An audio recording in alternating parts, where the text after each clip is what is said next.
अस्सलाम वालेकुम वरहमतुल्लाहि वबरकातुहू। मेरे प्यारे उर्दू इस्लामिक मीडिया के नाजरीन, सीरत मुस्तफ़ा एपिसोड 34। अल्हम्दुलिल्लाह अल्लाह के फजल करम से सीरत मुस्तफ़ा की 33 एपिसोड्स हो गई है, कंप्लीट हो गई है। अल्लाह की बहुत बड़े एहसान है। ये जो मौका अल्लाह तबारक तआला सबको नहीं देता। अल्लाह तबारक तआला जिसे चुन लिया है उसे अल्लाह तबारक तआला अता फरमाता है। ये बहुत बड़ी तौफीक है, क्योंकि हम जो सुन रहे हैं, हम जो सीख रहे हैं, हुज़ूर सल्लल्लाहु तआला अलैहि वसल्लम की सीरत है, हुज़ूर सल्लल्लाहु तआला अलैहि वसल्लम की ज़िंदगी है। आज अल्हम्दुलिल्लाह एपिसोड 34। अब जो हजरत मेरी ये बात यूट्यूब के ज़रिए सुन रहे, आप लोग तुम्हारे दोस्तों को भी, तुम्हारे रिश्तेदारों को भी व्हाट्सएप के ज़रिए, फेसबुक के ज़रिए शेयर कीजिए। कम से कम 10 लोगों को ये वीडियो शेयर करे, वो 10 लोग और भी 10 लोगों को शेयर करे। ये बहुत बड़ी दीनी काम है। अल्लाह तबारक तआला तौफीक अता फरमाए। प्यारे नाज़रीन, आज हम देखेंगे सबसे पहली वही कैसी नाजिल हो गई। सबसे पहली वही कैसी नाजिल हो गई। एक दिन हुजूर अकरम ताजदार मदीना सल्लल्लाहु तआला अलैहि वसल्लम गारे हिरा में इबादत में मशगूल थे। गारे हिरा के अंदर इबादत कर रहे थे हुजूर अकरम ताजदार मदीना सल्लल्लाहु तआला अलैहि वसल्लम के बिल्कुल अचानक गार में आप सल्लल्लाहु तआला अलैहि वसल्लम के पास एक फरिश्ता ज़ाहिर हुआ, एक फरिश्ता प्रत्यक्ष हुआ। ये हजरत जिब्रील अलैहिस्सलाम थे, जो हमेशा खुदा का पैगाम उसके रसूलों तक पहुंचाते रहे हैं, यानी अल्लाह की तरफ से पैगंबरों के पास वही लाते रहे हैं। फरिश्ते ने एकदम कहा कि पढ़िए, इकरा पढ़िए। आपने फरमाया कि मैं पढ़ने वाला नहीं हूँ, मैं पढ़ने वाला नहीं हूँ। फरिश्ते ने आपको पकड़ा और निहायत गर्म जोशी के साथ आपसे जोरदार मुआनका किया, फिर छोड़कर कहा कि पढ़िए। आपने फिर फरमाया कि मैं पढ़ने वाला नहीं हूँ। फरिश्ते ने दूसरी मर्तबा फिर आपको अपने सीने से चमटाया और छोड़कर कहा कि पढ़िए। आपने फिर वही फरमाया कि मैं पढ़ने वाला नहीं हूँ। तीसरी मर्तबा फिर फरिश्ते ने आपको बहुत जोर के साथ अपने सीने से लगाकर छोड़ा और कहा कि इकरा बिस्मि रब्बिकल्लज़ी खलक़ खलक़ल इंसान मिन अलक़ इकरा व रब्बुकल अकरम अल्लज़ी अल्लम बिल कलम अल्लमल इंसान मा लम यअलम। यही सबसे पहले वही थी, यही सबसे पहले वही थी जो आप पर नाजिल हुई। उन आयतों को याद करके हुजूर सल्लल्लाहु तआला अलैहि वसल्लम अपने घर तशरीफ लाए, मगर उस वाक़िया से जो बिल्कुल नागहानी तौर पर आपको पेश आया, उससे आपके कल्बे मुबारक पर लर्ज़ा तारी था। आपने घर वालों से फरमाया कि मुझे कमले उड़ाओ, मुझे कमले उड़ाओ, मुझे कमले उड़ाओ। जब आपका खौफ दूर हुआ और कुछ सुकून हुआ, तो आपने हजरत बीबी खदीजा रज़ियल्लाहु तआला अन्हा से गार में पेश आने वाला वाक़या बयान किया और फरमाया कि मुझे अपनी जान का डर है। यह सुनकर हजरत बीबी खदीजा रज़ियल्लाहु तआला अन्हा ने कहा कि नहीं, हरगिज नहीं, आपकी जान को कोई खतरा नहीं है।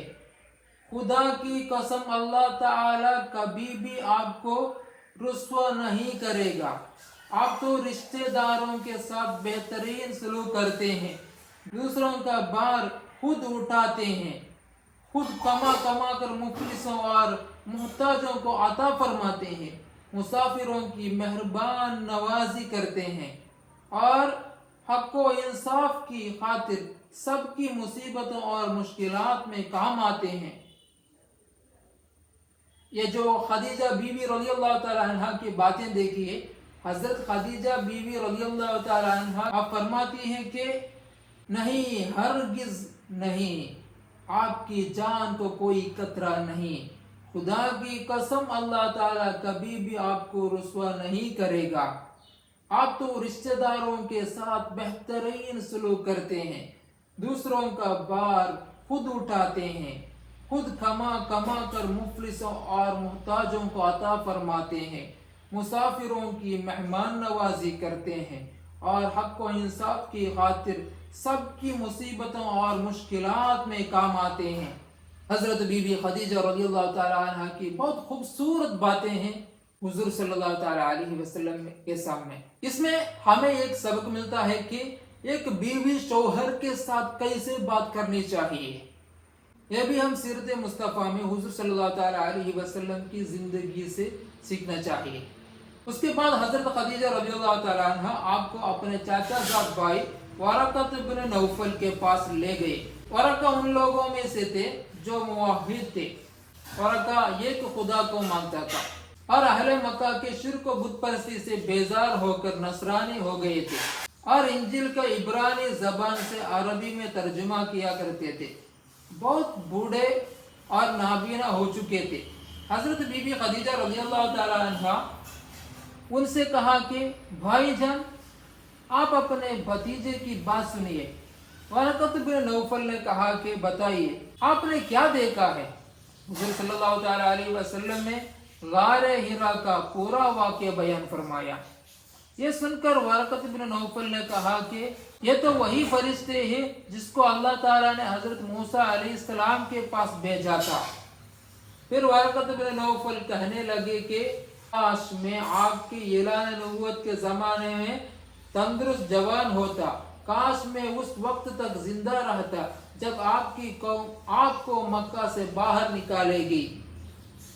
یہ سن کر حضور صلی اللہ تعالیٰ علیہ وسلم نے تعجب سے فرمایا کہ کیا مکہ والے مجھے مکہ سے نکال دیں گے؟ ورقہ بن نوفل کی بات سن کر حضور صلی اللہ تعالیٰ علیہ وسلم نے بہت تعجب سے کہتے ہیں کہ کیا مکہ والے مجھے باہر نکالیں گے مکہ سے؟ ورقہ نے کہا کہ جی ہاں، جو شخص بھی آپ کی طرح نبوت لے کر آیا لوگ اس کے ساتھ دشمنی پر کمر بستہ ہو گئے۔ اس کے بعد کچھ دنوں تک وحی اترنے کا سلسلہ بند ہو گیا اور حضور صلی اللہ تعالیٰ علیہ وسلم وحی کے انتظار میں تھے، ویٹنگ کر رہے تھے، بے قرار رہنے لگے۔ یہاں تک کہ ایک دن حضور صلی اللہ تعالیٰ علیہ وسلم کہیں گھر سے باہر تشریف لے جا رہے تھے کہ کسی نے یا محمد کہہ کر آپ کو پکارا۔ آپ نے آسمان کی طرف سر اٹھا کر دیکھا تو یہ نظر آیا کہ وہی فرشتہ حضرت جبریل علیہ السلام جو غار میں آیا تھا، آسمان و زمین کے درمیان ایک کرسی پر بیٹھا ہوا ہے۔ یہ منظر دیکھ کر آپ صلی اللہ تعالیٰ علیہ وسلم کے قلب مبارک میں ایک خوف کی کیفیت پیدا ہو گئی اور آپ مکان پر آ کر لیٹ گئے اور گھر والوں سے فرمایا کہ مجھے کمبل اڑاؤ۔ چنانچہ آپ صلی اللہ تعالیٰ علیہ وسلم کمبل اوڑھ کر لیٹے ہوئے تھے کہ ناگہاں آپ صلی اللہ تعالیٰ علیہ وسلم پر سورہ مدثر کی ابتدائی آیات نازل ہو گئی اور رب تعالیٰ کا فرمان اتر پڑا کہ یا ایھا المدثر قم فانذر وربک فکبر وثیابک فطہر والرجز فہجر، یعنی اے بالا پوش اڑنے والے کڑے ہو جاؤ، پھر ڈر سناؤ اور اپنے رب ہی کی بڑائی بولو اور اپنے کپڑے پاک رکھو اور بتوں سے دور رہو۔ ان آیتوں کے نزول کے بعد حضور صلی اللہ تعالیٰ علیہ وسلم کو خداوند قدوس نے دعوت اسلام کے منصب پر مامور فرما دیا اور آپ خداوند تعالیٰ کے حکم کے مطابق دعوت حق اور تبلیغ اسلام کے لیے کمر بستہ ہو گئے۔ پہلے ناظرین، اس کا اگلا حصہ اگلے ویڈیو میں ہوگا۔ جو حضرات میری بیان، میری تقریر یہ یوٹیوب چینل کے ذریعے چن رہے، آپ سب حضرات تمہارے دوستوں کو بھی، تمہارے رشتہ داروں کو بھی، تمہارے ہر ایک واٹس ایپ سوشل میڈیا میں بھی شیئر کیجیے۔ کم سے کم 10 لوگوں کو یہ ویڈیو شیئر کیجیے، وہ 10 لوگ اور بھی 10 لوگوں کو شیئر کریں انشاءاللہ۔ السلام علیکم ورحمۃ اللہ وبرکاتہ۔